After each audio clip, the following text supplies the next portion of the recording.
Okay. Go? Yeah, we'll do a podcast now. Doing a podcast. Welcome to the Idle Chat podcast. Unfortunately, not from C Course. From a lunar eclipse. Yeah, live from a lunar eclipse. It is 7:17. Oh, I think it's happened. I think it was happening at 12 minutes past. Well, it looks real weird outside. Yeah, it looks like the end of. Looks like a zombie apocalypse. But it's only going to get brighter now, which is going to be weird And hotter. and hotter. Yes. Yeah. Great. Terrific. It's only like 33 degrees. Anyway, we can moan about the weather, but let's talk about C Course. And that's a great point to start with. Weather. It was like Satan's arsehole. My warm. God, it was hot. Yeah. Yeah, it was warm. Yeah. Dave seems to have borrowed Martin's weather booking app and managed to book. I don't know, because Martin fucked up this year. Or perhaps he's used his tokens up. Perhaps Dave used his token up this year. But yeah, we got 32 degrees, no wind, Yeah. no shade. And I fucked up. Because he won't mind me saying this, Mr. Autism, Johnny Mordor, if you've ever met him, and you know if you've ever seen the Wild Thornberrys, there's Donnie, who's the crazy kid that just screams at people. That is Johnny Mordor, in the best possible way. He's hilarious. He's absolutely hilarious. Lovely guy. And he was like, get in my car. I've got a passenger seat. Go, let's go. And I was like, well, I haven't got anything long sleeve or any trousers. And he just threw these jogging bottoms at me at the back of his van that had all the stains Yeah. and said, have you not got a hoodie? I was like, well, I've got a fleece, but it's 32 degrees. And he was like, that'll do. So I felt too bad to say no. So I jumped in his car for the most For an experience. abusive passenger laps on any vehicle I've ever come across. Just pure, I think he said they looked at the ECU log from last year and he'd spent 17 minutes on the limiter. Yeah. Yeah. 17 minutes. the man's not right in all the right ways. No. My highlight of the day was him loading up at the end of the day, and I was sort of watching him on his trailer, which was no longer hooked to a vehicle, and he was like, oh yeah, since I drove back from Fruxton with the brakes on, the brakes don't work in this, I don't know why, just keep an eye on it. And then got in his car, put it in gear, like started going up the ramps, went, fuck! And I was like, what's up, Johnny? He goes, I'm in the wrong map, I've got no anti-lag. I need the trailer map.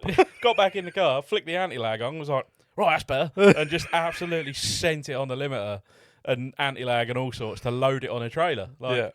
The man is a weapon, and I like it. He's a wild dude. I'm here for it. But A lovely guy, just screw loose. Yeah, he'll admit that. Oh, yeah. Yeah. Hilarious to talk to. He is hilarious. Lovely guy, but and wow. loves a rev limiter. Loves a rev limiter. And his reasoning for that was, well, I've got a Cyvex. Right? I've got a Cyvex. It'll be fine. It's built engine. Yeah, I don't let it go over 105 oil temp. I've got a Cyvex. It'll be fine. And to be fair to him, I think he said that engine's got like 18 events on it or something. No. He said he did 20-something events last year, plus 8 this year. Oh, okay, yeah. And she's good. Yeah. And what was his warm-up procedure when you were in the vehicle? So we got onto the track, and he turned the anti-lag on. Obviously. And flicked it left, flicked it right, kicked the clutch. And I looked across at the dashboard, and there was a lot of numbers in the red. Not because they were too hot, because they were cold. But don't worry. Quick,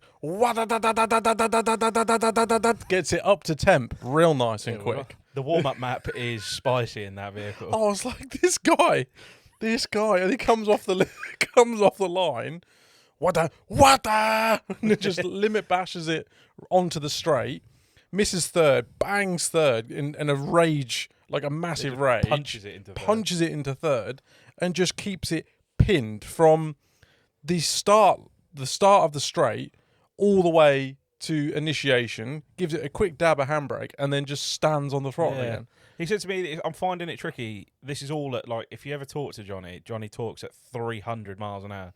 You'll get every third word. Yeah, he gets 10 words out in 3. And he said, I find it really tricky. It's really hard to dip the clutch, left foot brake, and keep a bit of anti-lag on the go on the throttle, all in that split second. He's like, I'm figuring it out, anti-lag first, but it's really hard. There's a lot to do. When I was in the car with him, there was a lot of screaming, but I don't know what it was about. He was just having the best time. Yeah, I love it. We described he's like a really excitable like spaniel puppy. Yeah, lovable, but mental. Mental, yeah. Anyway, we digress. Yeah. The reason I started talking about Johnny Moldor is because it was freaking hot in that car. Yeah, I did one passenger ride and was like, yeah, I'll pass, thanks. That was you for the day. Yeah, I'm done. Yeah, that was quite enough, thank you. Yeah, I can't wear a fleece inside a car that's 45 degrees. No, not a thing. Just by the way, for the reason the fleece was because of arms and legs had to be covered. Yeah, long sleeves on Safety. top and bottom was required.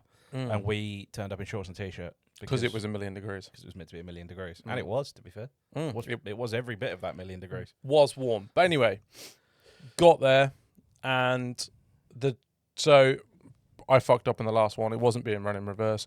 They just moved the location of the track slightly to give it... moved the track up the tarmac lake a little bit. That's it, to give themselves a bit more wiggle room, which is good.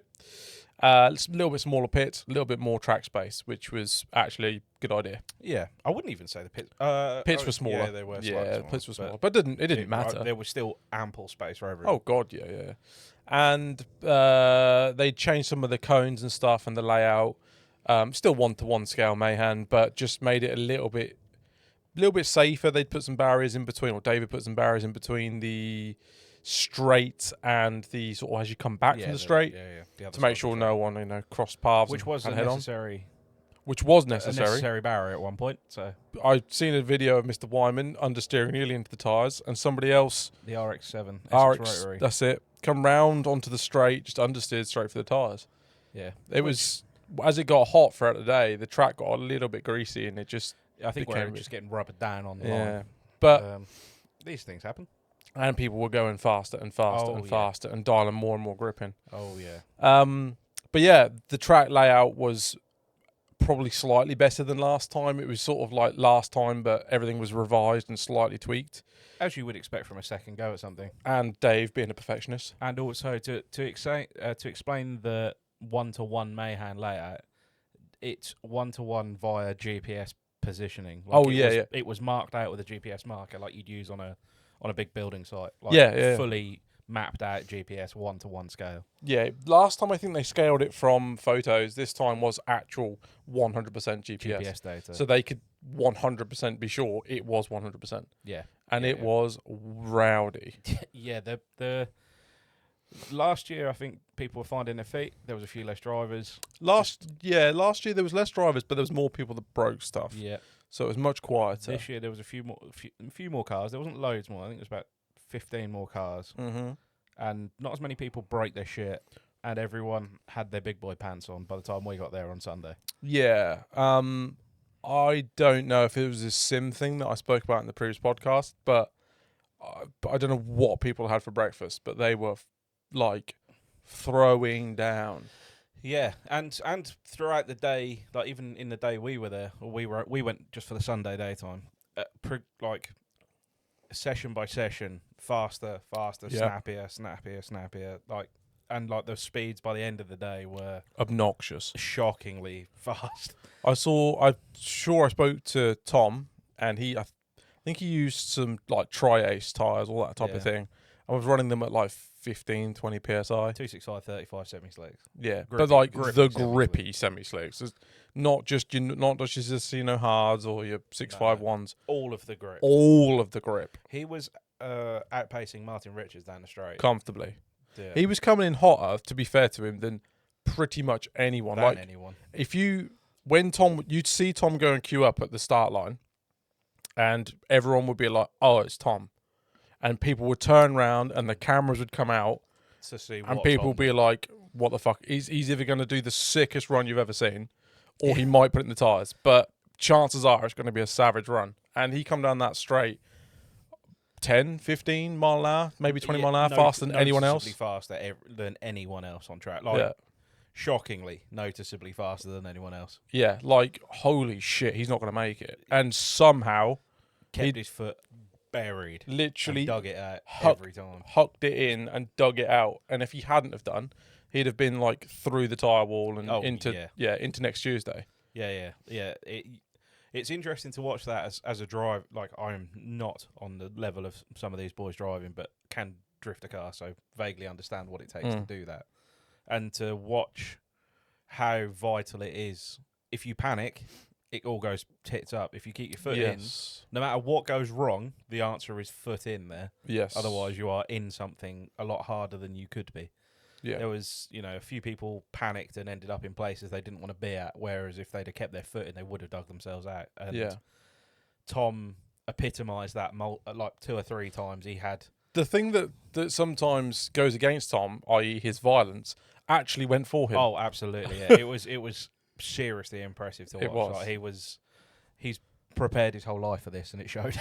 Yeah, I mean, I know he's done thousands of laps on the sim at the sort of Mayhan on the simulator, and I know he's got a bit of muscle memory from that, but it's one thing doing that, and there's another thing turning up to a boiling hot Donington and having a crack and doing that. And the boy did.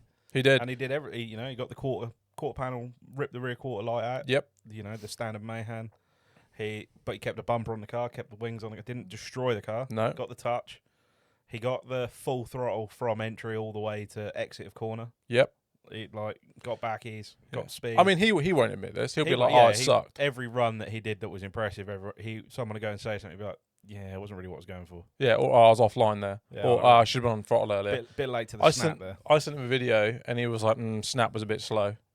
Like, what are you on about? It was savage. The boy's very analytical about his driving, but in the best possible way. Absolutely, pure passion, but. His driving was spectacular to watch. Yeah, it was a credit. And to be fair, all the B-Knuckle boys drove super well. Danny was flying. And some of the chase driving between Danny or with Danny and Tom was like both of them was unreal to watch. Dean was on mission. That I apologise, I don't know his name. The lad with the Red S14, that was his first time out in the car for 7 years. He did some spicy runs, the few that I saw throughout the day. Sorry for not knowing your name. Yeah, I'm trying to think now. He does a lot of sim driving with Tom. Sim driving, yeah. And he's been building this S14A for 3 or 4 years. Yeah. In sort of like a Royal Mail red. Yeah. And came out and from pretty much all day Sunday was giving it hucks and standing on it. Also, Grant and Chris from Scotland. Panic. I even got a bollocking for this. You did, for getting this wrong. Yeah, from Garage Panic. They both progressed massively throughout the day, and Grant was giving it some big old hucks by the end of the day. Yeah. When he could keep a drive shaft in the car. Gripped up, got bored of doing big hucks, just started doing team burst overtakes. Yeah, and also... And nailing them. Yeah, they did 4 in a row. That was impressive. They also then decided... this 190 horsepower MX-5, this seems like the perfect car to lead Martin Richards in a King of Riga winning driftmasters car. Yeah, they did do that. Which was also quite impressive to watch because Martin followed him online, didn't run him over. Like, it was impressive. Yeah. And they swapped, and Mr. Gripped Up wasn't left for dead until Martin was fully on throttle back out of the corner. No. Just out of grip. I think that's when Martin was on the 265s, not the 285s. Yeah, but no, it was very, very impressive to watch. The driving standard was phenomenal. The driving standard was the highest driving standard I've seen. The highest overall driving standard I've seen at a drift event for a long time. Oh my God, yeah. And there's a lot of people, interestingly, that said, who drove well, but afterwards said, "Oh, I thought I was a good drifter. Yeah. I suck." Yeah, humbled some people. This is tough. Like, people that do a lot of events in the year at various different tracks and are fairly competent struggle to get it. Like, they could obviously drift it, but they struggle to get it right. Yeah. I don't think there was many people that got it, quote unquote, right. Yeah. There's a lot of people that drifted it. Yeah. Yeah, and it stands out as well. Like, that track has a real, like, stages of timing, like a rhythm to it, and if you can see clear as day when someone's not got that rhythm right to get even stuff like if you go around the little hairpin and come up to the straight on the left hand turn, like even the gear change matters. If you don't quite get that gear change in quick and you get yourself lined up down the straight, you'll lose like 10 mile an hour and then you'll come up short, or you'll like that whole from the minute you leave the start line to the minute you initiate is probably just as important, if not more important, than the rest of the track. When the car's actually sideways. Yeah, like if you don't set it up right and get the speed onto the straight, you're fucked. Yeah, absolutely. And it was really, really apparent this time. Last time, I don't think it was that obvious. A lot of people drove pretty well, and that was kind of that. But this time, I don't know if it was people's driving standard. I don't know if it was the fact that more people were there and less people broke their cars. Yeah, possibly. I don't know what it was, but what's also worth noting is there was a fantastic array of cars as well. Like it wasn't just Kansai style S bodies. Like there was some of those. There was some really cool looking BMWs, that real low BM on Serbs and stuff. There was pro comp level cars. Rich Grinrod and Martin Richards had their pro cars there. Rich had a bad time. Rich had a bad day. Yeah. There was Corollas. There was a herd of Angry Wasp Corollas. Al Clark, George Campbell, and Barney. Barney also had a bad day. Barney had a rough day. Yeah, and a rough night. And a rough night, and an even rougher Sunday morning. Barney was a bit green. He was the green dinosaur. He was the purple. green. I was going to say. Or he was the purple dinosaur that had turned green. Yeah, he was a bit poorly. Yeah. But he got back out by the end of the day once he finished vomiting into some tyre. He thought he could keep up with the King of Riga, and he was wrong. He tried to party hard and it didn't work. No, bit him hard that. But yeah, like it was a real nice variety of cars, a bit of everything there, not just like out and out B-knuckle cars. So it was and a majority of people still got it figured out. Yep. Like they really did. But it's a track that needs a lot of respect because there's a split second from entry to knowing whether you're wrong, and there's fuck all that you can do about it. You can see it going wrong The second it goes. Yeah, there was a little accidents we watched. Nothing horrendous, but you'd sort of like he initiated, and you're like, oh no, like you already know this. He isn't going to get that back. There's so little margin for error when you're doing 60, 70, 80 mile an hour, and the wall is 15 feet to your left. Yeah, the track is 2 cars wide, isn't it? Yeah, like if it was a British A road, you'd wince when a car came the other way. Like you wouldn't do it at speed. Like it's tight, and you've got to feint, transition, and slow a car down in that 2-lane wide bit of road. Yeah, like there's a lot to do quickly. Yeah. And if you overdo it, you look like an idiot. And if you overdo it, you crash. Yeah. So it's sort of it's really there's really not a lot of margin for error. No. But to be fair, considering how many laps were done and how hard people were pushing, I think there was only 4 accidents throughout the weekend. Barney's Corolla. Yeah, Barney's Corolla, which went again on Sunday. It was all cosmetic. Yeah. The purple S14 that smacked a quarter panel and broke the wheel. Yeah, broke the rear knuckle. Pretty standard Mayhan injury. That's it. Sam Radley Smith. That car wasn't massively bad. They just didn't have a spare knuckle. Sam Radley Smith did the same thing with his S14. Yeah, again, broken rear knuckle, a few arms, and some bodywork. The 350Z, which hit rear in, front in, and then broke some arms and bits and bobs. Broke a lot of cast aluminium arms. Yeah, that's what 350s run. But again, the car will go again. It's not that horrendous. No one was hurt. It was responded to incredibly because Dave put all the provisions in place. Yeah, absolutely. They were all in an ambulance within about 30 seconds of the car stopping moving. Yeah, and they had tilt and slide ready to go. Yeah. Teleporter ready to go. Yeah. No, that was another guy who drove well, actually. Sorry. The teleporter driver. Will Gibbs. Gibbs, that's it. In the E36. He drove super well. Yeah, he was doing big backies every lap. Yeah, he was. Every lap. And had enough grip in the car that you could hear the pitch of the tyres. Yeah. There's that much grip in the car. Well, you'd hear it coming down the straight, and then you'd hear it sounds like a seal. as he come past backwards. Yeah. He drove fantastic. Yeah. There was nothing. Our boy. Yeah. Which one? Ethan McCaskill. Oh, Ethan probably doesn't listen to this because he's too nice.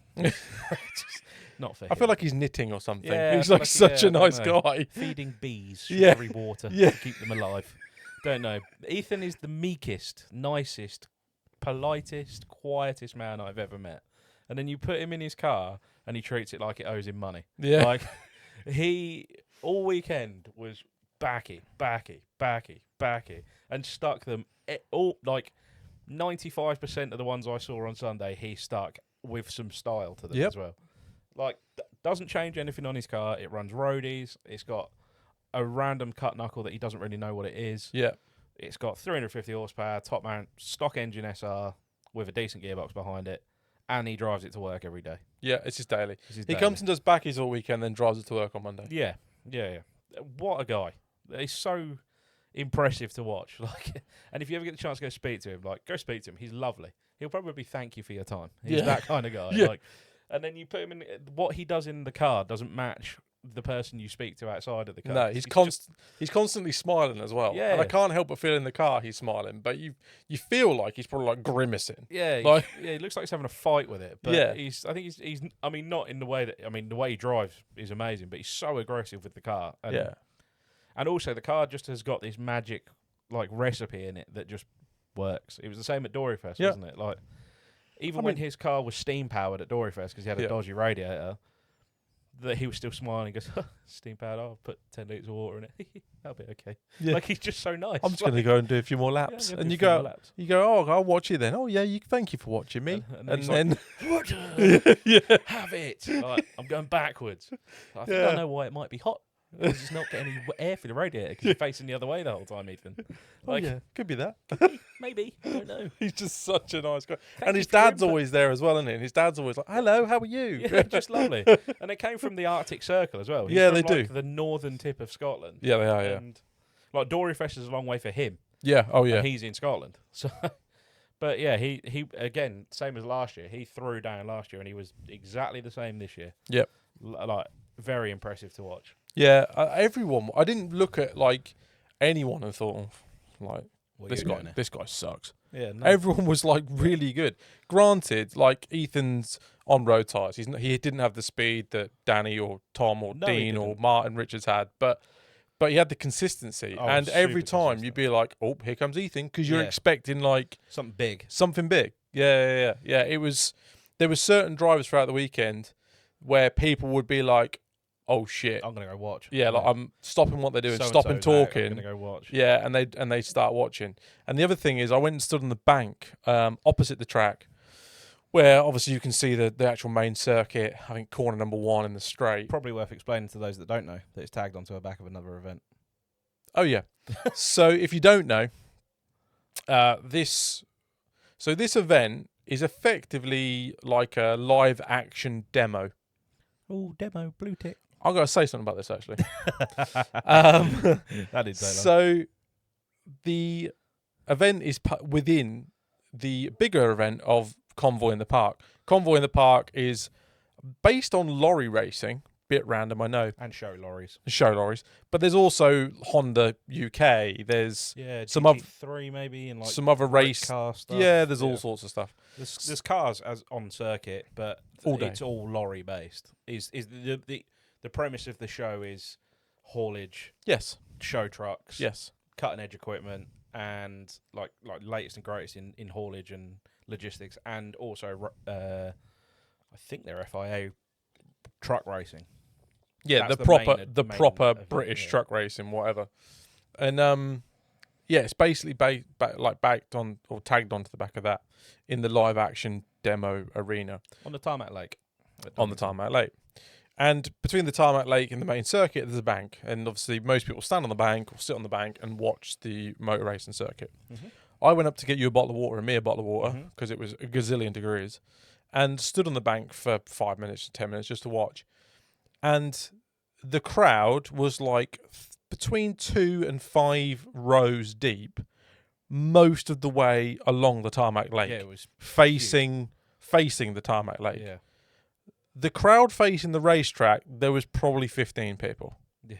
20 people. Yeah, I never been going up there this year, but I remember last year was very similar. Yeah, everyone was watching the drifting. Everyone. There was a couple of people that were right at the top of the bank that were sort of kind of watching both. Yeah. But 99% of people were watching the drifting. And regards the demo event, whatever, Dave's obviously got him with Donington, and credit to him when we discussed this last time. Dave could set up a kidney or 2 kidneys and get some groups of guys in whatever cars and get them doing twinning or not in little kidney shapes, and he's done the drifting show part of Yeah, he's fulfilled the thing. his He's fulfilled it. He could have a guy on a tannoy. He could have some guys on BMXs. They could do a few passenger rides. They could do a few passenger rides, and he could do that. That would be simple for him to do, easy for him to do. Instead, he's decided to vet every driver, build a 1-to-1 scale to GPS track, have a like-for-like banner, like-for-like wall, like-for-like everything for 2 days, have safety equipment, have marshals, multiple, have ambulance staff, and everything else you could possibly need. It's also self-marshalled from UK tracks. Like the main marshal is the main marshal from Driftland. Yes, Who's driven down to do it. Like exactly. it's not just like local marshals borrowed from Donington. No, like, it's people that understand drifting. But he's gone to all this effort, pretty much unnecessarily, just to try and push and promote aggressive UK driving or challenging drivers. Yeah. Because he could just take some money from people and just do some figure of eights and be like, yeah, sweet. Yeah, lay out a real basic bitch course. Yeah. And most people that came to watch the truck race and be like, oh, what are these guys doing in drift cars? Yeah.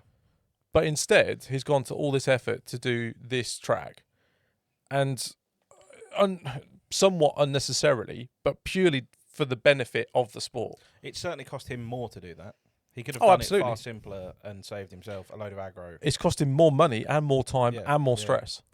But in some respects, it's kind of mutually beneficial. You've got the opportunity there to drive, which is great. You've got the opportunity to fulfill a demo slot. Yeah. Brilliant. You've got the opportunity to expose a new audience to drifting. And on top of that, Dave's managed to make it an event that drivers want to drive, not just for the publicity, but actually drivers, not just Be careful. influence-based. Dave did say, just because you got a blue tick doesn't mean you can drive. Last year, it did ruffle a few feathers. But people aren't just there for clout. People are there to genuinely challenge their driving and improve. Yes, and I think on top of showing drifting off. I think that's what I'm trying to say. Like he's built that event for the drivers and also for the crowd. Yeah. And it is exciting because it's a challenge for the drivers. It means it's exciting to watch for even people that have got no idea, because every now and then someone gets it wrong. And that's really all the people that are still in the bank watching the lorries are waiting for. Yep. They're waiting for it to go pear-shaped. Yep. So, but when you've got someone like Tom who comes in at Mac Jesus, throws it at the wall, and you're like, he's not going to make that corner.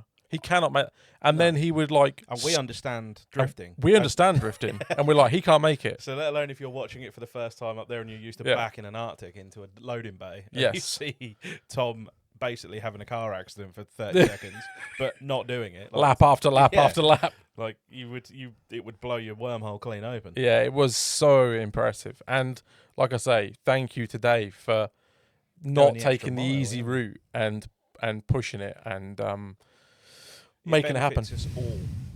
Oh, absolutely. All of us. Absolutely. Even us who are just sat here talking about it. Like, it gives us something to talk about, but also it benefits all the drivers. And also, I think Dave's managed to make something I know he's only done it 2 years, and I know that we are proper tugging him off here, but it's because he's done something impressive where he could have otherwise taken the easier route. But yes. He's in 2 events, he's done something that now people want to drive. They want to be involved in. Yes. Not just for clout, for the personal challenge. Like, there was a few people I've spoke to this week who drove that have said, like, one guy said it's made him fall in love with drifting again because it was exciting. It was a challenge, and I've not had that for a long time. So, like, if that's how that driver drove Doryfest, that driver, has gone to great expense to be at that event. He had to put a new diff in his car. Yeah, and he's excited by one weekend's worth of driving at a track that he wouldn't normally get to do. So that's and we had a great conversation for a good probably 40 minutes, hour with Martin Richards. Yeah, who's a hell of a guy and one of our. I mean, we're gonna I've already screenshotted and sent it in the comments. We're going through it. This is going to be a bit tuggy this episode, but he is a huge icon in British drifting, and I would, as homosexual as it may sound, a big idol of mine as well. because what he's done for UK drifting over the years has been phenomenal in his talent and the kind of Attitude. style and attitude that he brings to events. But we got to speak to him for probably a good hour or so, didn't we? And Martin, I love you, Martin. oh, you're so good. Oh, you're so good. You're so tall. God, you're handsome. You're doing like a day over 25. Bless him. But he was excited to drive. Like, you know, the guys won Riga. Like, and he was excited to drive that layout and drive and challenge himself to drive. And he was, I mean, okay, he had a bit of a hangover Sunday morning. He did. Well, no, he didn't. He didn't drink, if anyone's listening. No, he was a bit slow to get out. He was just a bit late getting out of bed. Yeah, just a bit late getting out of bed. And he got to the track a little bit late. Well, he was in his lorry. Yeah, he was, asleep. And drove out of his skin, pretty much. And was throwing boot lids at people. Yeah, he did throw a boot lid. Well, I didn't throw it at people. It landed on the track, but it felt like it was going to take my head off. Yeah. I mean, but it was far enough away. But when you watch a car come towards you at 60 miles an hour and then suddenly there's bits of it in the air, it makes you panic. It did do an ejecto boot. But yeah, and he was talking to us about drifting, and we can't go into the details, unfortunately. Many different things. But he was saying that, you know, I get to do lots of different events and I'm very fortunate and blah, blah, blah. But this event is, like, to me, probably the best driving event I've done in years. Yeah. Well, since the last one. Yeah. Which is high praise, considering he was at Andorra a few weeks ago. Yeah. Which he said he loved, had a great time. Yeah. But it was more of a, I think it was more of a display, more of a just run some barriers and don't blow the car up kind of thing. Whereas this was a bit of a personal challenge to drive. Yes. And also to get, I mean, that car is absolutely not tailored to do that. Not at all. To fight this big driftmasters car into submission to do what he wants, and he did it very well. He did. Yeah, he was saying how much he really enjoys it, and he'd love to see more of the demo drivers come and have a crack at it to sort of challenge themselves driving wise, because it is a challenge. I don't think he meant like demo drivers per se. I think he was just sort of on about just more big names, more like people in like that type of car. Yeah, like a pro type car. Yeah, come have because a crack. it's a challenge regardless. It's a challenge that you won't often get in that car. So, no, it was very, very interesting, and I think we'll say it. Like, I don't think that it's out of the realms of possibility that we'll be able to sit down with Martin in the off season and have a conversation with him in front of the camera. He had his Ray-Ban Meta glasses on, so maybe he recorded the conversation. But some of that conversation was a bit questionable. That might not be for public consumption. Yeah, it might ruffle some feathers. But yeah, we're going to try and go and see Martin in the off season, along with a couple of other drivers that we've been cock teasing all summer. we have, and there's another one as well that I was talking to today that might want to have a conversation. So there's a lot lined up. Just everyone's so friggin' busy. Especially this time of year. Like, August seems to be the busiest point in the year for all the big names. I think it's March through to September, October time. Yeah. So when it's freezing and we go to sit in these people's garages, we'll like we did with Jack. We can all sit in our frostbite and talk to these people and shiver. Do you remember we sat with Jack doing that podcast with the heater on? Yeah, Jack's. I think it was like 2 degrees that night, and it felt every bit of it. We all were vibrating. Yes. It was very cold. It was rather cold. One thing as well, just going back to we were talking about Dave and his track and blah, blah, blah. People may or may not know this. Dave pretty much flat out refuses to go for a passenger ride or drive a car. He can drive. Yeah, he can drift. He's done drifting. He's not Tom, but he can drive. He can pedal a car. But he won't ever do it. And last time at his event, he wouldn't have a passenger lap. So this time, the last 2 runs of the day, they shoehorned him, basically bundled him into Tom's car, and was like, "You're going for a passenger ride." Well, Dave was doing the start line at the time. So they just put a crash helmet in Tom's passenger seat, drove up, and abused him till he sat in the car. Yes, and finally got a couple of laps on his own track. Yeah, and a small crash. A gentle. Tom just backed it into the tyres a little bit. Yeah, he just went in a bit deep, that was all. Just ripped the bumper off. But hit the marbles and couldn't get it dug out. Correct. But, it was nice to see him actually go for a passenger lap for once. And not only go for a passenger lap, but go for a passenger lap with Tom, flat out, on his own track. His sponsored driver, in a car that he's built, and an engine that he's built. To do that. To do that track. And Tom added 5% more flair to the Oh. already Tom was fired up. pretty flary day that he'd had. You could see it as he left the line. He was Oh, yeah. well fired up. Oh yeah, there was some big old. He did 2 laps with Dave in the car on a brand new set of Zestino softs. Yes, he did. And it needed Maxes. a new pair. Maxes, sorry, yeah.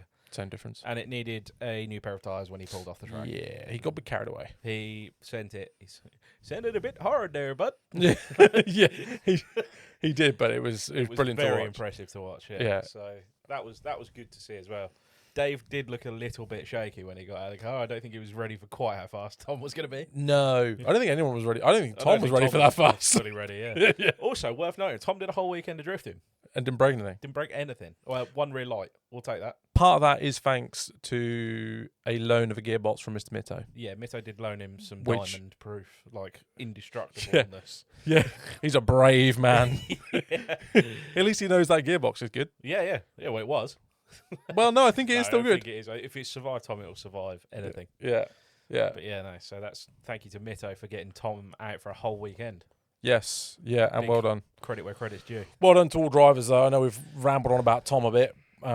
This isn't Tomcast, I but don't know. This is Tomcast, isn't it? This is Has been, everything Tom and Martin Richards and Martin Dave. Rogers. Yeah, but this is everything Tom's been preparing for. Yeah. And he got his opportunity and he ran with He it. was like, And it was hold seriously impressive. To my watch. beer. Yeah. A friend of mine, Jake, came up to watch with the other Aristo, and he turned up like, I don't know, 9, 10-ish.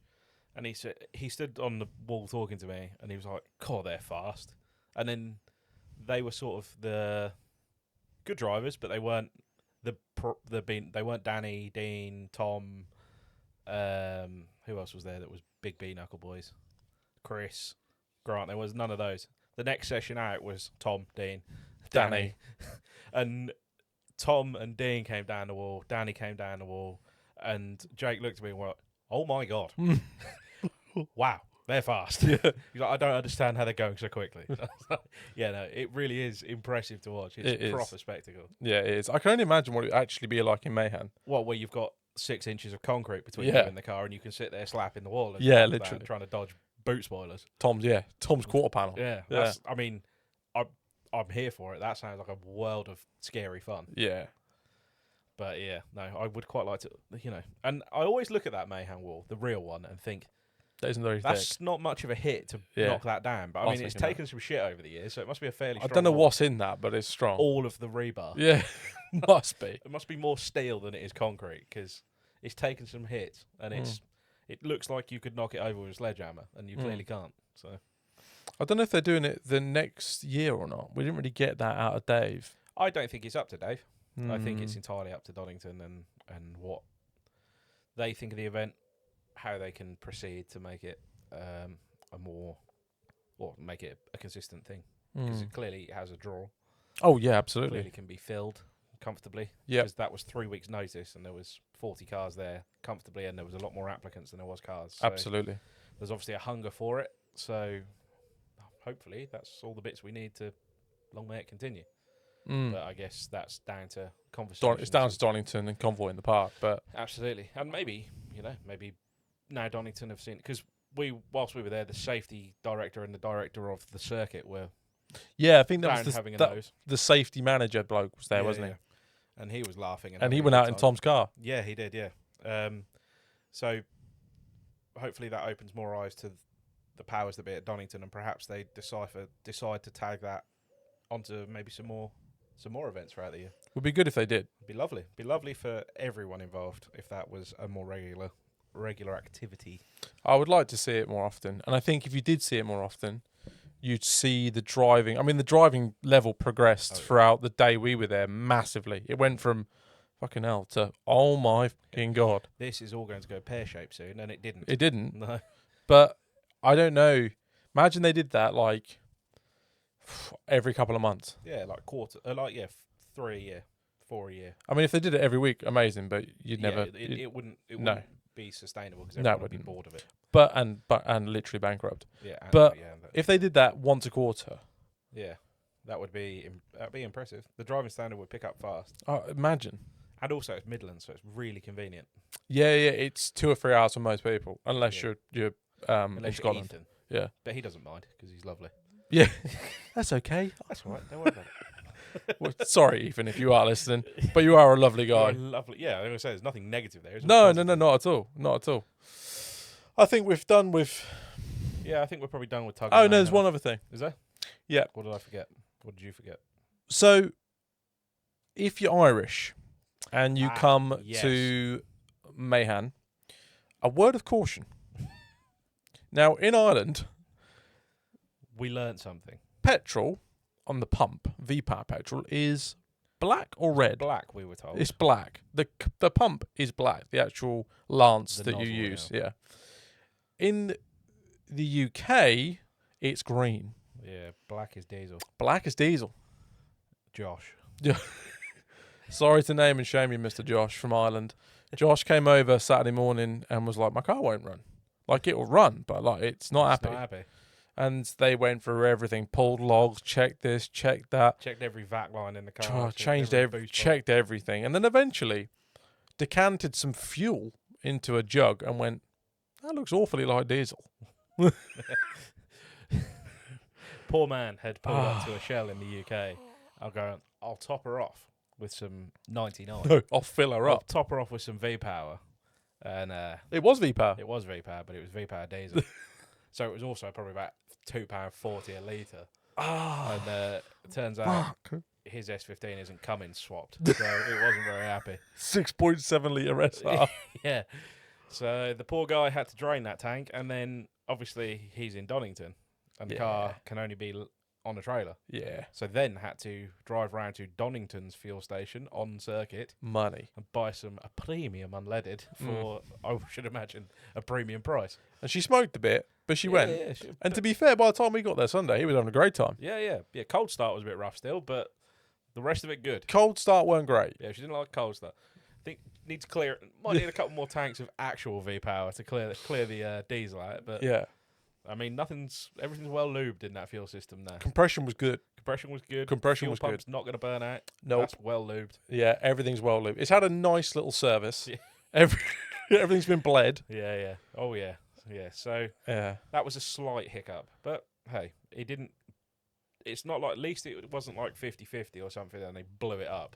No. It actually didn't run, which is probably best Well, no, case. it idled, and then as soon as he tried to pull away, it would stall, and he couldn't work out why. Yeah, so it's a lot better than runs, but with a weird misfire on boost. Like, that's how you blow shit up. So best case scenario, really. Yeah. But, yeah. Pay attention to what fuel you're putting in your cars. Be careful if you're from Ireland. Yeah, be careful. Be pre-warned. Be careful. Other than that, though, his car did look quite sick, by the way. His car looks sick. And his snaps were pretty spicy by the end of the day as well. Did sound like it had a boost leak or an exhaust manifold leak. Yeah, probably did. Could just be the Could be exhaust, the diesel. but it could be could be that V-Power diesel. It's got fucking terrible diesel nut there. Cummins do sound quite whistly, to be fair. Yeah, they do. But no, I think that's on a similar manifold setup. Not the same, but an original version of yours because it's very unequal length. It's a mid-mount manifold, but it's very Japan, that car. Oh yeah, it's very Japan. It's cool as fuck. What's next on the agenda? I was just looking. We've got how long have we been chatting? We have been chatting for 45 of your finest minutes. Sorry, guys. These are unedited and raw. Yeah. So raw dog. Sorry, it's a little bit all over the place. I've got some questions. Ah, question us up then. We can do questions. Let me load them. Oh, Talk amongst yourselves. Okay. Actually, I've got something whilst I load these. My car. Oh yeah, your car. The one that we keep getting asked about every 5 seconds. When's it going to be done? 75 people asked me. Yeah, they did. Which car? For fuck's sakes. It's at home. Oh. And trust me, I'm sadder about it than you are. I don't want to talk about it. I fixed the boost leaks. Yes.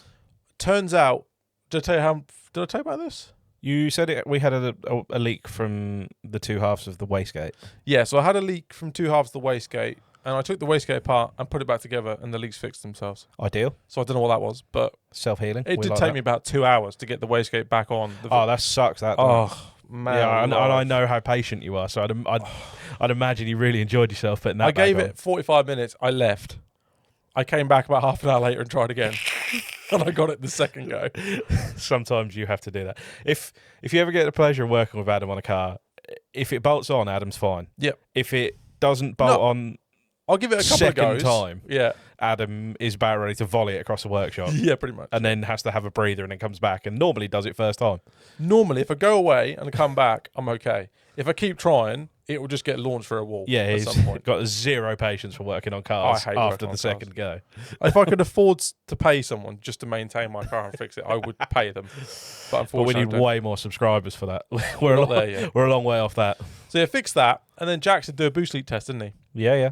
So the boost leak test that you kindly made me, I rigged up, and I started to pump it up, and I heard it like a Okay. from somewhere, inlet of the throttle body. That. Oh, coupler. yeah. So tweaked that, pumped up to 30 psi. Still got a couple of little leaks. Fixed those. Pumped up. I couldn't remember what Jack said. I couldn't remember if he said 30 psi, 20 psi. I'm pretty sure he said 2 bar. 2 bar is 28 psi, isn't it? Yeah. So I pumped up to 44 psi. How'd that go? Well, it went. I was like, oh, everything's holding, and then it went, bang. Oh God, I've blown a hole in And the it block. fired a coupler, and I was like, "Oh gosh!" And it flattened the bead on the on the boost pipe. Oh dear. So I redid the bead, and recoupled it, and pumped up to 30 psi, and it held fine. And I thought I'll give it 35 and see what it does, and it was still fine. So I thought, Okay, right, we'll leave it there. we're never getting to 35 psi. We've won. So we've won. Yeah, what's that? 35 is 2.4 bar-ish, 2.3 bar. So it took that, and it was holding it like there was no real leak. So Love that's that. it's all done. Bonnet's on, alignment's done, Fuck. front bumper's on. Oh, it literally is winch it on the trailer and go. Boot is full of oil to change, and oil right. filters to change oil. Not And just stuff, just filled the boot up. Yeah. Don't want it rusting. someone did that once. I've seen people fill chassis rails with oil. I'm sure someone. I went to a drift day once. I can't remember what this was, and they had a 5-litre can of oil, and it just emptied itself in the boot. That is disappointing. That is disappointing. Yeah, so it literally is ready. Jack's GTR festing this week, and has lots of cars with lots of issues. So Jack is up to his eyeballs in it. I rang him the other day and said I pumped up to 42 psi or 44 psi, and then it went bang. And he went, "Did it not try and turn over?" I was like, "No." He said, "Normally they try and start to move at like 2.2 bar, 2.3 bar.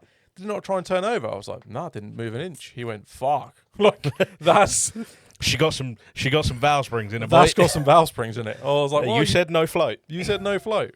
I said, I've got it to 44 psi and it didn't budge. He was like, fuck, that's going to be rowdy. She got the compression. So that's good. So it is literally ready. It won't be this week. It'll hopefully be next week. Ideal. So not. It won't be done next week, guys. Just No, so you no. know. It'll be going Dropped off. next week. So hopefully in the next month, 6 weeks. Yeah. I'd like to think all Yeah. things, Provided everything goes right. providing anything goes well with Jack and there's no issues. Well, I told him to turn it up to 11 and then leave it at 8, and he laughed. And Okay. I said, "Oh, like that, is it?" And he went, You get what you give him. "Trusty tuner, bruv." I was like, "Okay, Okay. okay." Oh yeah, I'll put a milder setup in it. You know, I'll save on running costs. Oh, So I'll don't calm do it that. down. Don't go there. Yeah, It'll be sick. it will be rowdy. I'm excited. I really want to hear it now. And I haven't paid a penny for it, so I'd imagine you really, really want to hear it. I do really want to hear it. Yeah.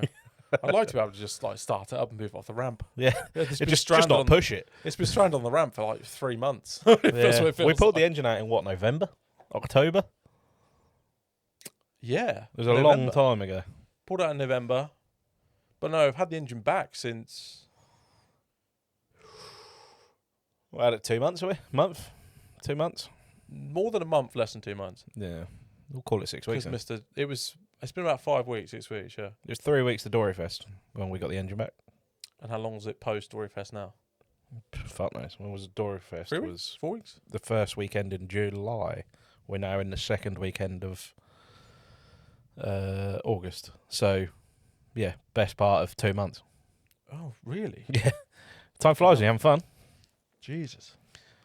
Where's that gone? I don't know. But anyway, it's imminent, peoples. It's imminent. Coming soon. I did eyeline it though, so he might be a bit upset with that. Well, maybe. It has less camber, and I even scented the rack. Christ. I know. Fancy. It's the la-di-da over here. Comments, responses, questions. What do you got for me? I've got. Oh, okay. This is actually we just spoke about this. Sunday style _Bert. The Irish can't tell petrol from diesel. No, they can't. No, they can't. That's a They bit just of a want sore subject. They just love the fuel economy. Lucky it wasn't red. Very true. Being Irish, it probably was red. Long live jet ski. That's Magic Jet Ski. Magic Jet Ski. What is your favourite Chicago town pizza? The little mini ones, the little shit mini ones with pepperoni on that you're meant to put in an oven, but I put in a microwave because they're Stodge City. I've never had one. They're vile. They're awful things, but they're like just like one of those like they're so shit they're good. We had this conversation about Domino's the other day, and if I ever have a Domino's and you're the same, Oh yeah, it goes in and it's good, and it immediately wants to leave. it's rusty radiator water. It's It's awful immediately. it's like an expansion tank's blown. Goes through you like a Porsche. Oh, it's not good. It is not good. It is not good. So I don't do pizza unless it's sourdough pizza, and that's very rare. Fucking love. Unless it's fucking You're the sourdough. fucking same. Yeah, I know. Don't give me that. Yeah, but you're the fancy one. How am I fancy? You. He's privately educated, people. I'm Not that not. you'd believe it. Yeah. The_Lord.Tom. Top 5 drivers from C Course and how burnt was Callum's head for the wedding? Yes, we left at, well, I got to your house for 4:30. I found that sun cream. Oh, okay. I did pack it. Oh, good. Well, that's handy. I begged, borrowed, and stole it all day instead. And when I leant over to give my wife a kiss at 4:15 when I was leaving to say goodbye, she sprung open like there was a gun being held to her head and looked me in the eye and went, "Do not burn your fucking head," because Donington was on the Sunday and it was her sister's wedding on the Monday. And I wear a hat backwards because, you know, I'm edgy and I'm having a midlife crisis. So I end up with a sunny D on my forehead if I go outside in the sun, or a bowl around my head of like white. So I made it my life's mission to... Oh, and also when we got to the track, she needed a question answered at about 8 o'clock in the morning. And I answered the phone and she said, "Are you wearing a hat?" I'm like, "No, I'm not. What's wrong?" "Is that why you phoned me?" She goes, "No, but do not burn your fucking head." So I was on an absolute mission to not burn my head, and I succeeded. You did get no sunny day. I burnt fuck out the back of my legs, but I did not burn my head. So that was a great success. Thank you to the Garage 21 crew for the Factor 50. Yes. Yeah, they helped me. I packed some, couldn't find it, so we panic found some, and then on the way home I was like, "Oh, that's the Factor 50." To be fair, bowling around with a freshly shaven head, I had about 4 people come up to me and ask me, "Do I want sun cream?" One person said, "Your solar panel is going to burn. Do you want sun cream?" Like, yes, I do. Yeah, help me. Please. But yeah, we managed to survive. Top 5 drivers, I think we've already sucked pretty them all much clean covered it. off. I think it's got to be number 1. It's got to be Tom. The other 4 though is tough because I wouldn't rank them in an order because I don't think there was much between them. I would say Tom was a cut above everyone else in terms of speed. Tom was that extra 10-15% money. But In terms of everyone speed else and aggression was spicy. Like it would be Dean, Danny, I mean Martin or Chris or Grant or like, you know, Ethan insert Will Gibbs. Yeah, Will insert Gibbs whoever good. you want there. Like Ripped up boys. Yeah, there was loads of boys. 20 phenomenal drivers that had it figured out. So I wouldn't want to rank a top 5 personally. No, I wouldn't. I would say Tom was a cut above everyone else. Like that extra bit of flair, but it's that extra little that bit of commitment. 10-15%, but on a track like that, it makes a huge difference. But I would say Danny or Dean wasn't a million miles behind him either. No, in my opinion. Agreed. Hodgie Tech. What's your favourite track layout and what have you driven and why? Also, which is your dream track to drive? So, what's your favourite track and what's your dream track? We'll go with that. Favourite track that, I mean, I haven't driven a great deal of tracks, all things considered. I've done a few laps of Anglesey. I've done... You also got 2 choices, haven't you? Norfolk Arena, which isn't really phenomenal. We've got Driftland, so pick a layout, but again, none of those are like exhilarating layouts. They're fun, but they're not like, oh my god. I mean, Anglesey's probably the most fun because it's the fastest. Some of the old Rockingham layouts were pretty spicy. Rockingham layouts. The bigger layouts on the main circuit were pretty into the pits, top of fourth was yeah, sketchy. yeah, that was pretty good. One of my favourite tracks, if I was to pick one that I'd like to drive, is US Air in America, where they do final back. That looks mega. Yeah. Apple Valley Speedway looks fun. Really fun. And can't think of anything else off the top of my head that I really like. North Course. Who doesn't want to drive North Course? I like the. Have you seen the video of Ollie Evans doing the whole of Anglesey? Yeah, that looks fruity. That looks sick. Also on partial throttle in fourth. Yeah. Because we've got all of the power. Yes. And all the RPM as well. All of the RPMs and all the power. That looked fun. That did look fun. That looked like a track I'd want to. I mean, Anglesey's sick regardless. Oh, yeah. But the whole layout. Yeah. Good. You ain't doing many laps to a set of tyres there. National track or Togue? How about all of it? Yes. Yeah. Yes. All of it. Yes, please. That looks sick. And in the it wasn't the same It was way. the correct way. Correct way for circuit. National, wrong way for Togue. For how we run the Togo one. Yeah. Yeah, that looks sick. That did look fun. That car looks mega as well, because if you actually watch the onboard and watch his foot, there isn't many points where he's much past half, 3/4 throttle. He isn't buried. He's not running it on a super grippy tyre, but still. I don't know. I mean, it makes 1150 horsepower, True. so I'd imagine he is on a fairly grippy tyre. If he was on a road tyre. I'd imagine it wasn't on a very grippy tyre by the end of that lap. I'd imagine there wasn't a lot of tyre left. It's got to be a bit expensive a lap, isn't it? Yeah, that's very impressive. Yeah, that does look like a lot of fun. But yeah, what about you, circuits wise? Most difficult and exhilarating track I've driven is Mayhan. For how many laps? I only did 4 or 5, But there were 4 scary laps. but they were terrifying. Like absolutely, in the best way. Yeah, but yeah. Terrifying. Challenging. Where would I like to drive? I'd like to do North Course. Yeah, North Course looks mega. USA looks good. USA looks mega fun. Hampton Downs. Yeah, Hampton Downs, that's in a New shout. Zealand. What's the one that they do? I'll do that. Not that I'm ever Halfway Hangs. in Australia. Rally, is it? Yeah, That looks that mega. looks good. That looks fun. Does look good. A lot of undulation though. Some of the bigger tracks in Australia, some of the big, like Sydney Motorsport Park, where they do like Mat Series there, Yeah. big, more suited to what I like doing, big wafting around with big power, low cars. Like that would be mega to do a big. You're a big wafty, flowy guy. Yeah, I like a big waft. I mean, I really enjoy aggressive driving, like to be part of in the passenger seat. I'm not asked about doing it. I like big flowy wafty driving, and I really like twinning. I love following people. I do like aggressive chase driving, but my kind of whatever car I'm building won't suit that very well. So It's not going to be a surge up on the door kind of car, is it? It's it gonna might be be. a No, waft it depends how big a turbo I put on it. and how much towing you give it. Yeah. I hope that's answered for you. George Barkley. B-knuckles are whack, which is absolute bollocks. Wise Fab is whack. Come stand on that wall at Mayhem and tell me that. That's true, actually. Like, and I'm not a B-knuckle boy, but come tell me that it don't work, because I'll wait. Proof's in the pudding. Is there a potential for... This is also George Barkley. Is there a potential for another high-level championship within the UK or Europe? Will people get behind it? I was thinking about this, actually, because I did read this question earlier. You know when we went to Riga, did you notice the nationalities of the crowd? Finnish, Yes. Polish, Yes. Estonian, Yes. Lithuanian, Yes. Latvian. Yes. There was a reasonable amount of English people there. Irish. There weren't that many English people. No, there wasn't actually.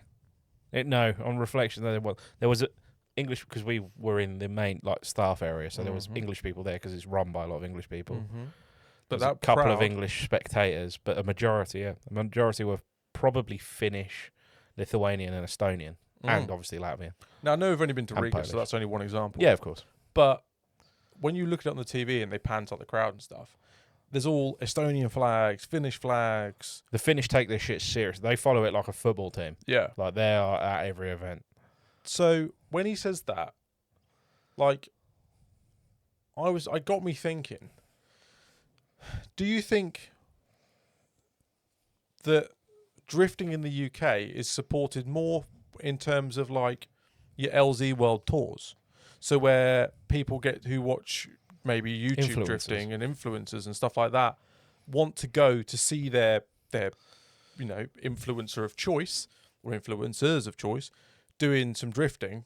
It's not driftmasters, but it's some drifting. Or so do you think the demographic of people in the UK has changed and that's what they like watching instead of proper technical nerdy balls to the wall? Absolutely. Driftmasters? People are more interested in the personalities at the minute in the UK, like the personalities of the sport rather than, and you can see that from the if you are into drifting, you scroll through social media, you're going to find some of these personalities that are currently getting into drifting. And there's a lot of bruvs and actives and wankers, as far as I'm concerned. Don't hold your words. No, I won't. Fuck them. Like, I'm sick of it. There's a lot of people that are into it to chase the clout because they can do a bit of tire smoke and do a quick Instagram reel. There's one of them bought an S14 recently and called it a kabuki when he meant to say kooky. So I'll let you figure out who that fucking weapon is. But he's a knobhead. And he's come from the world of BMW 140i's and Cuzzy Bros. And they all walk around with these stupid fucking handbags and saying they're active. And I don't understand what active is. But it doesn't look good. And they all drive with fucking completely dead straight arms. Giving it... I don't know. There's a whole world of these knobheads that... I'm off. There's a whole world of these knobheads that have decided that driving like an absolute prick on the road makes you cool. And I don't get it because they've now also invaded circuits. And they've invaded demo events is what they've invaded. Some of them. No. And I don't understand it because clearly that proves it gets views. It gets the engagement. Clearly, more than anything, that proves that people aren't into the technical side of drifting because most of these people, the biggest skids they've ever done are in their pants, let alone in a car. So, it's clearly the personalities that people are interested in, and not the and all these fucking penises that are floating around on the internet. And I'm happy to be flamed for that, but I will die on that hill. Clip that. Yeah, fuck them. Dickheads. It does seem to be a change over the last couple of years. And it's like two paths.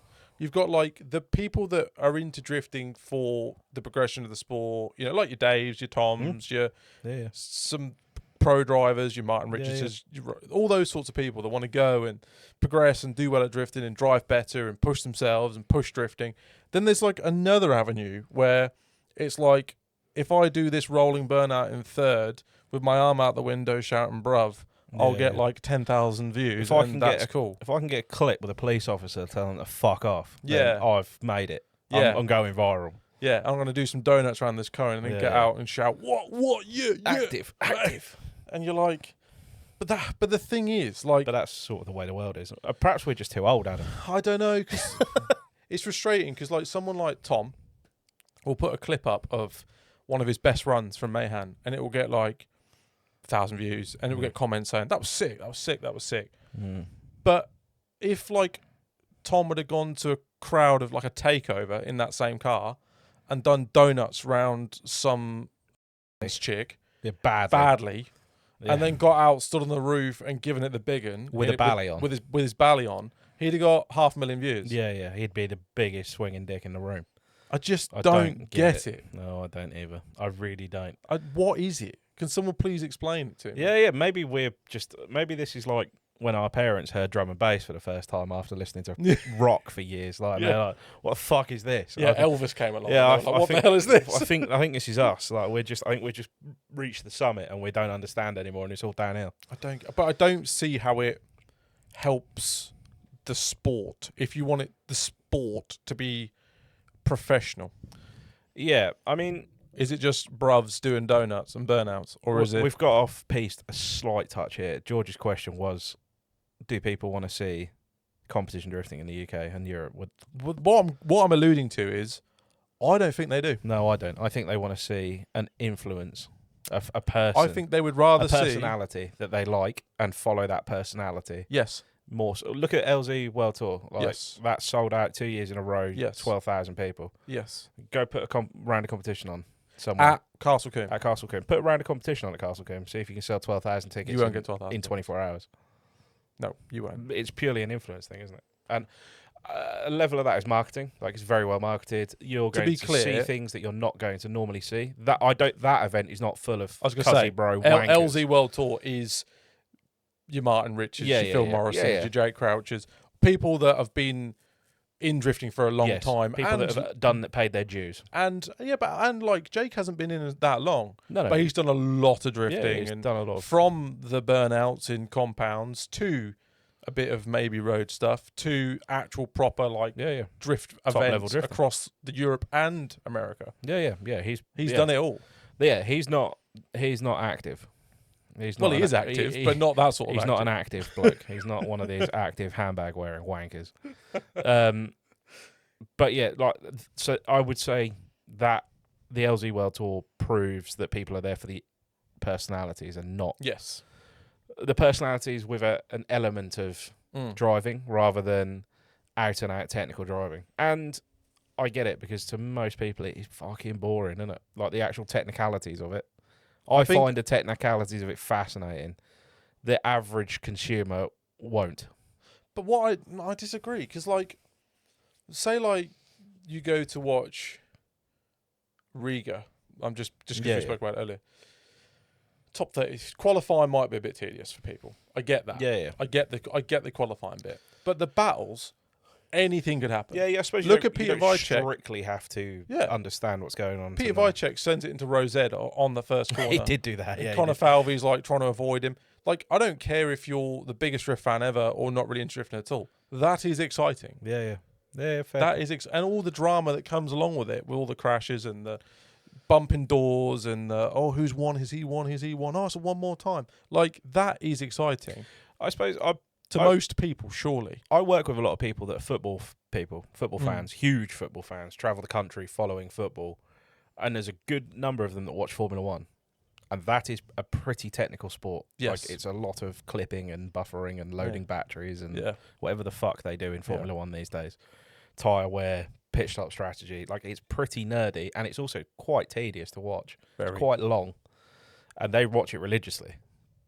So obviously, to the average person, technicality is not the end of the world, because it's obviously packaged in a way that's a global entertainment product, not just a motorsport event. And perhaps that is the issue that we face. It's with Red Bull's backing, Driftmasters is a fantastic watch and is well put together and is an entertainment product more so than it is a motorsport event, I believe, to watch from the outside looking in. But perhaps it needs a little bit more guidance towards the casual viewer, more so than the super technical viewer, because the bigger market does that. Yeah, I mean, granted, sometimes when you got some delays and stuff, it can be a little bit slow. I get that, but you get that with any live event. Exactly, and you go to watch a football match is 90 minutes. Qualifying might be 4 hours, 3 hours. Yeah, qualifying is always even the battles. Point. It's going to be 2 hours for top 36 and probably another 2 hours for top 16. But it is normally... Top 32, sorry. It is normally exciting to watch in that. Yeah. And Driftmasters is fast-paced. Yep. It's not like Formula D. Formula D live streamed 4 hours of rainfall the other week. Fuck that. Not interested. No. I'd rather watch active. And then... I don't know. Don't know. But have we answered George's question? Not really. I don't think...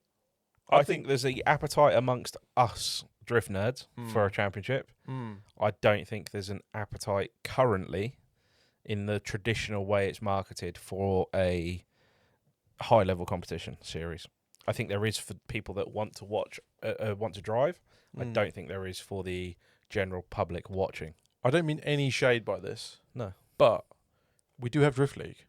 Yeah, we do have Drift League, yeah. But we have a that's our highest level series in the UK at the moment. But we don't consider that to be... I haven't seen anything about it. It's not marketed well enough, I don't believe. And I'm happy to be corrected, but I am sat here doing a podcast talking about drifting. Thus, my algorithm is somewhat drift heavy. Yeah. And I've seen fuck all about it for as long as it's been going on. Also, there's a lot of pro cars that don't compete in that series. Yeah. I don't know anything about it. I literally can't comment on it because I don't know anything about it. I don't even know who drives. Which probably answers George's I don't question. even know who drives in it. I know 2 or 3 drivers that drive in it. I know a couple, but that's because they're ex-BDC. Yeah, that's exactly the reason I know them. But I don't know any of the new ones. Yeah, I don't know who the majority of the grid is. No.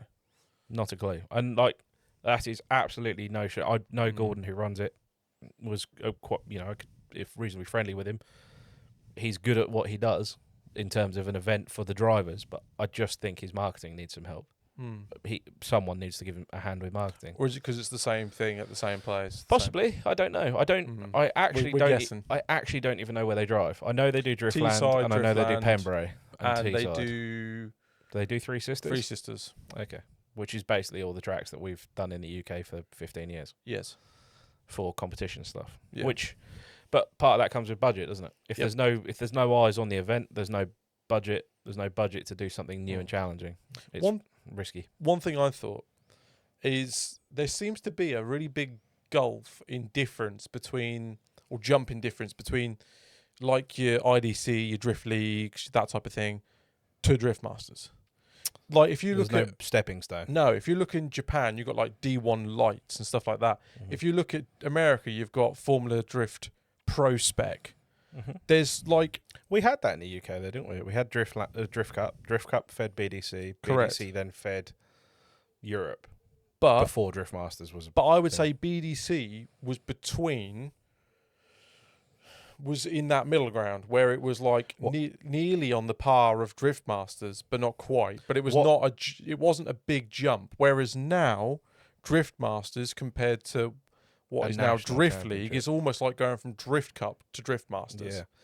Yeah. What I would say is at the time when BDC was at its sort of heyday in the UK was part of when I was working that I was involved in it, and a lot of the drivers would get to the top level of BDC and be consistent top 5, top 10 finishers. The next step would be IDC, would be to go to Ireland, and then that would give them the stepping stone of travel, logistics. The driving standard was probably marginally higher overall in Ireland. Ireland was the place where they would bring international drivers more so than they would the UK. So that was the stepping stone, and then from Ireland they'd go to Europe. It was Ireland was the stepping stone then. But there is no stepping, or it doesn't seem to be a stepping stone now. I guess it would still be the same. Still be Ireland. I would assume that Do you not think there should be like a feeder series? Yeah, like a Driftmasters Pro Spec where there's a control tyre, let's say a Westlake 265, or a Zestino Max, whatever, and you're only allowed that car. You can't take spare cars, and you're only allowed 2 pit crew or whatever. It's on a smaller scale, more budget friendly. Don't get me wrong; it's still going to be expensive, but it's not going to be 30,000 euros a round. It's going to be 10,000 euros a round. But also, you should have less breakages because you've got less grip. You should have less gearboxes, diffs, stuff like that. And you're running 6, 7, 800 horsepower, not 1,100 horsepower. Maybe ban nitrous. Do you see what I mean? Put some parameters in to keep the cars on a more even kilt. To give some people that are maybe between those two series, or the people that are in the drift leagues now, something to aim at in the future. Yeah, it'd be great to see that, but it all comes down to money, doesn't it? There's clearly a serious appetite for people that want to drive in Driftmasters across Europe. The numbers, I think they had something like 40 applicants for wildcards for Germany. Did they? They're because they had a voting system for Germany. So there's clearly an appetite of people hungry to get into Driftmasters, and perhaps they do need a stepping stone. But perhaps so take those 40 drivers. You say, right, Mr. 40 drivers, we're going to do Ferriopolis Driftmasters Pro Spec. Yeah, this is the tyre. Come and compete. Top qualifying's, I don't know, the day before. Yeah. The competition is the day of qualifying, as the Driftmasters day of qualifying. If you come in the top 4, you get an automatic wildcard spot for the Driftmasters, which is how BDC used to run. Yes, and when it was semi-pro, pro, and super pro, whichever series. So say you were in semi-pro, if If you finished top 4, you got the opportunity to drive pro. Precisely. When you were the same weekend. Yes. And if for whatever reason you had a fucking storming weekend and you finished top 4 in pro, you could drive with Super Pro that weekend. In fact, I think that's what Ollie Evans did. Is it? At Rockingham? Yeah, he had like the weekend.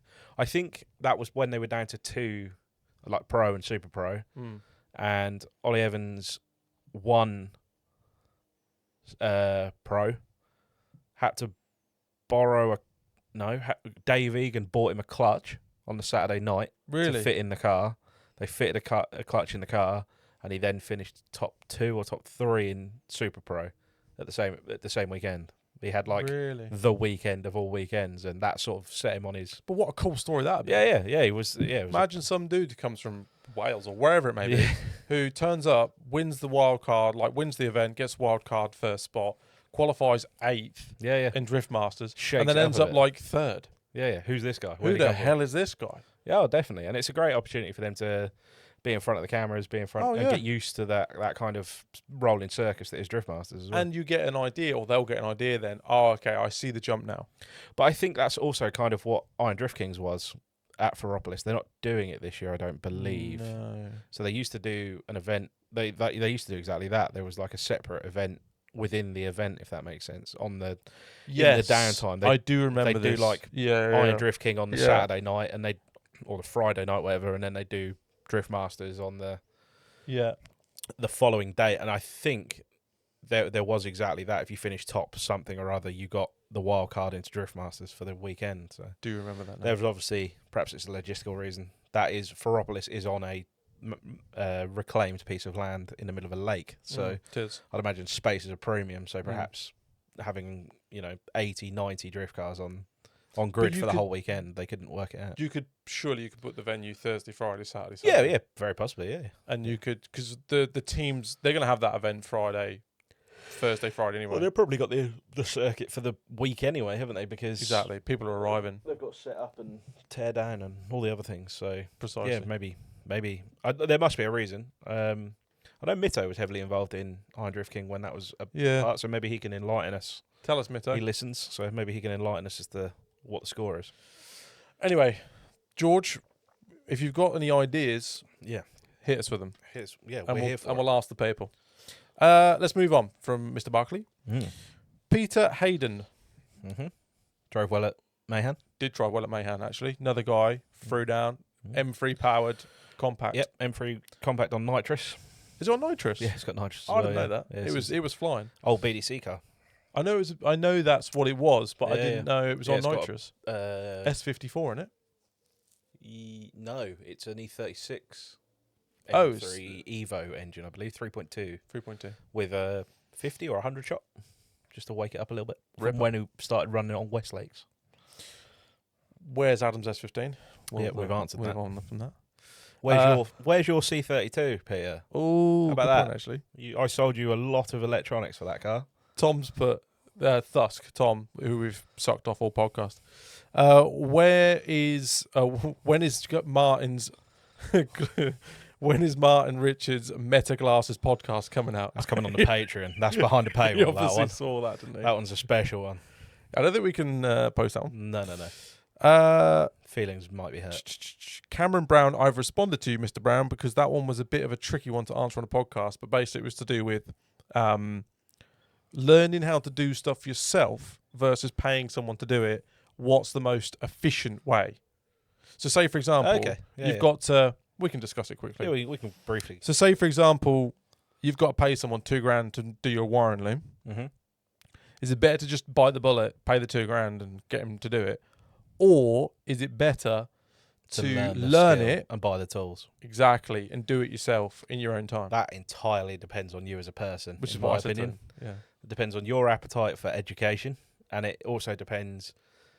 It needs you to take a real hard look at yourself and assess your practical ability. Yes. Because a can-do attitude will only get you so far. You do actually have to be loosely practical for some of this stuff. I think it also depends on what you do. Like for me, and for you, if it's like, oh, this is going to cost me $1,000, I'm like, right, I need to sell this.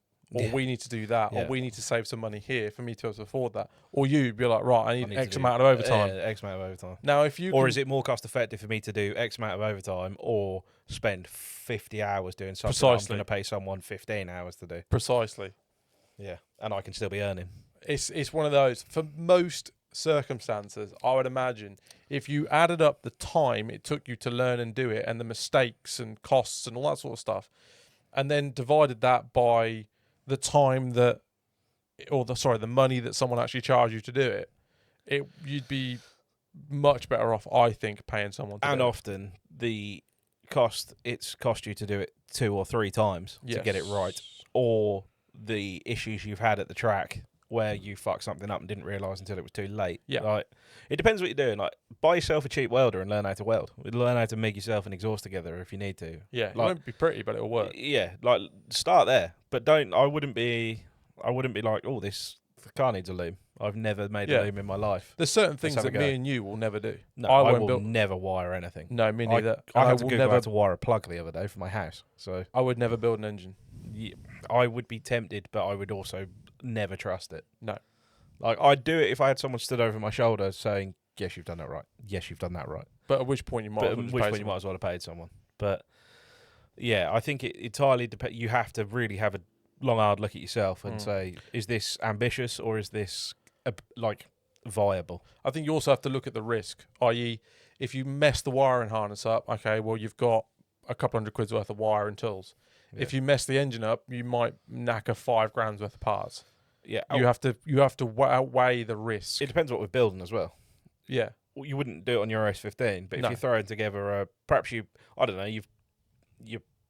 a family member's given you a 318, and you're like, fuck it, let's see if we can put turbo on this. Maybe that's the perfect thing to have a crack at. Low risk, and it'll be a laugh, and you'll learn something along the way. If you're building yourself a genuinely nice car or a high value car, that's not the place to be learning. No. Not really. Not in my opinion. Same as like a gearbox. If it's a £200 gearbox, well, worst case, you lost £200. Yeah, worst case, it goes. If it's a £8,000 sequential, then you're an idiot. Yeah. Yeah. I think it just depends on that. It entirely depends on that. Last couple. Or last one, actually, I think. Jack Tilburn. Oh, he's back. He's back. 86 is a C course. Do you want to sack off your builds and buy mine? No, thank you. He's selling his 86. Is he? They're cool, but I'm not really built for an A86's power to weight ratio. No, that's I'm getting better. Strained. I'm getting better, but I'm not. I'm gonna knock 20 horsepower off that the second I sit in it, in terms of power to weight. So, no, I've had the experience of being in a passenger seat of an 86. It's hilarious. It looks hilarious to drive. It does. It looks like something Johnny would agree with. Oh, Johnny, he's built for 86s for that level of abuse. But they are so much money now, and the parts are so hard to find for the gearbox specific axles, like engines. Like, they are big bucks now. Mm-hmm. Very, very cool cars, but not for me. No, not for me at all. What about yourself? I really want one. Yeah. I really. Okay. Have you seen the C's Garage one? I love the C's Garage. So nice. Yeah. And Al Clark's one at the weekend. Mm-hmm. Oh, she honking. Yeah. She honking. Door. If I'm honest, I'm a booter guy though. George Campbell's is, even Barney's. Perhaps not now. He looks a bit second-hand. Bit less now. Looks like a crisp packet now. But like, that's right up my street. Like a booter. Yeah. Like, nice little kit on it. Done. And making all the dorts. Yeah. 4H, all the RPMs. Yeah. The tubular manifold. And all the dorts. And all the as he accelerated. They do look hilarious fun to drive. They do. I don't think they're very good cars. No, like, they're not that's not a street drift car. No. That's not a street car that you can go drifting in. That's a drift car that probably doesn't belong on the street anymore. Definitely not. They're obnoxious. Especially not with a welder in They it. look obnoxious on the road, but they are very cool cars to look at. And they look so much fun to drive. You can just scream twin cam 16 valve at it. Yeah, yeah. Like even flow. Yeah. That appeals to me. Yeah, they do look a lot of fun. But they do. Yeah, I could never see me paying the money. For the money that they fetch now, there's a lot. How much is a Corolla now then? I feel like a good Corolla's like 20 plus. Like a good, well sorted, all the bells and whistles Corolla is like 20 plus. Really? Yeah, they're money. You can get those Temu ones now, can't you? Yeah, Shells? perhaps get a team in one. They're all coupes though. They're not booters, but they're $5,000 for a brand new shell. But why didn't Dave Egan just do that? because did you hear? He's just bought a pallet load of SRs. I don't know if you've seen that. I have seen that. Yeah, for £2,800. But he also got offered an engine and gearbox, a 20 valve and a T50 gearbox, and it was $6,000. So that's the like for a 4-age and a 4-age gearbox, which is also made of glass. What? So yeah, they're big money. They're big money cars. He paid, I think, did he pay $9,500 for that shell that he's got? What? Euros? Euros, yeah. What's that? It's like 7-8 grand? Yeah. Pounds? For a shell with the middle cut out of it and full of rust. Why? They're just super collectibles. But I suppose S15 shells going to be that, isn't it? And also, they were just traffic for a long time, and there's not many left compared to what there once was. So they've got nostalgia buried deep in their bones. And I think nostalgia is an expensive drug these days. Apparently, it's £20,000 expensive. Yeah. I would rather. There's many other cars I'd rather have before that. Yeah, me too. Although that said, I do really fancy one. I bet it's one of those cars you buy it and you're like, this is sick, and then after like a month you're like, this is a bit shit. Yeah, yeah. This is a bit shit. I saw. It's quite slow. We spoke about this a little while back. Someone posted on social media that they'd sold their G Series M3. Oh yeah, and bought a PS13. They had, yeah. And I see that person's owned it for less than a month and sold it to someone I know. Oh, really? Yes. He quickly realised they are a bit that shit. was not the move. And that was like 18 grand's worth of PS with a 15 front on it. And it was fucking hideous as well. I loved my Spec R S15. Yeah, you had like a real stock road one. That was great. Yeah. But it was also like 10 grand. Yeah. Which is a lot of money, granted. But it's not... 10 grand's a lot of money. But 10 grand for a stock S15 Spec R with nice aircon and in reasonable condition to me seems okay. Yeah, that's respectable. But not 25 to 30 fucking grand. No. That's mental. No, and have you seen like the price of like Evos and stuff? Yes. Like you want a nice Evo that isn't made of like braille. Yeah. Bran flakes. I was talking to they're fucking like 35 grand plus now. Do you know Appreciating Classics? Yeah. So Rich Beale, who owns them, I was talking to him the other day, literally a few days ago, about another car. And he was telling me about this Evo and some Evo 6 Rare RS Sprint or something like that, one of only 30. And I was like, oh, that sounds really, really cool. Yeah, they're a bit not being canny, aren't they? But, you know, quite cool. Like £60,000. Yeah. Evos are fucking stupid. What are you on about? It's £60,000. They are fucking cool, though.